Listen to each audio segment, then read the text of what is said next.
这是什么时刻你知道的？还有大家，我是 Shane， 最近真的很忙，忙着搬家，还要忙着 counter offer。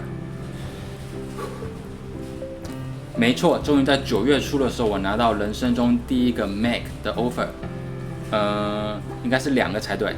这中间的过程真的很漫长，把每一次失败又爬起来振作，加上开始有系统的去做题目，前后加起来差不多是3年的时间。我自己其实是很满意，当然如果只花几个月的话，那会更棒。但我知道自己不是天赋异禀，不像很多人只花几个月的时间就拿到 offer 了。当然我希望那些人是你们。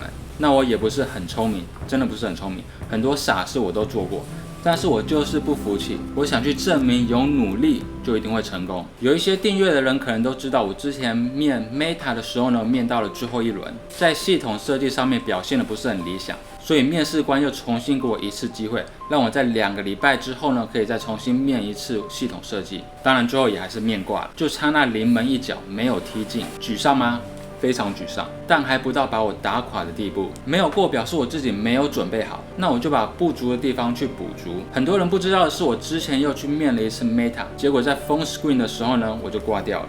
这对我的打击很大。我准备了那么久，上一次就差一点点，结果这一次在第一关的时候呢，就死掉了。我是不是真的不够资格？自信心受到了很大的打击。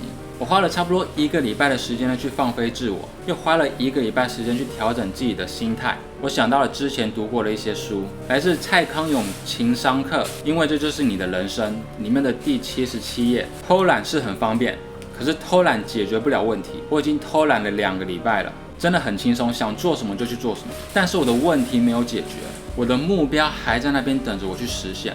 我的压力是给自己定的目标没有完成，进而导致我失去原本的自信心。我必须要去增强我的抗压性。有一本书叫做《How to Talk to Anyone》，是一个名叫莱拉·朗德斯的作家写的，中文叫《跟任何人都能聊得来》。里面有写到抗压，抗压是一种积极的力量。如果我们感受到压力，这就说明我们正在做的事是有意义的，是值得的。熊仔的新歌《自信》里面也有唱到，最可怕的不是失去自信，最可怕的是你开始适应。但你看到这个影片，代表我还没适应。那当然他原来唱的是当你听到这首歌，代表我还没适应。那这边shout out to熊仔，专辑很不错，你们如果还没有听过的话呢，又喜欢饶舌的话呢，可以去听一下。这边也不是要给大家灌鸡汤，我自己是很少看鸡汤这种东西，我觉得想要什么就直接去做就对了。但不得不承认，当人在某些状态的时候呢，熬一些鸡汤来喝，在身心灵上面是会有不错的帮助。那我自己也认清了努力不一定会成功的事实，但是不努力的话呢，就一定不会成功。如果没有之前日积月累的准备，就没有今天手里面的2个 offer。之前有分享过，我很不喜欢把自己放入那种一刷题或是一做题就很痛苦的感觉。这2个 offer 也不会是终点，反而会是起点，所以我还是会持续的去复习，只是频率不会像以前那么高，会主要专注在北美工作经验跟面试技巧上面的分享。做题的话，主要还是以高频题为主。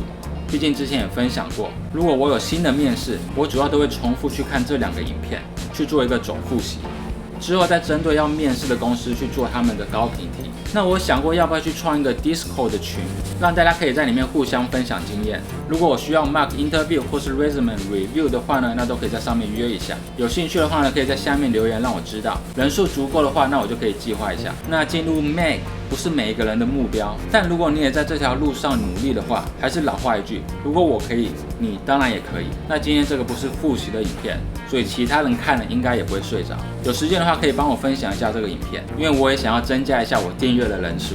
如果影片曾经帮助过你的话呢，不要忘记按赞、订阅，还有小铃铛。也希望今天的大家都能比昨天厉害。我们下个影片见 ，Peace。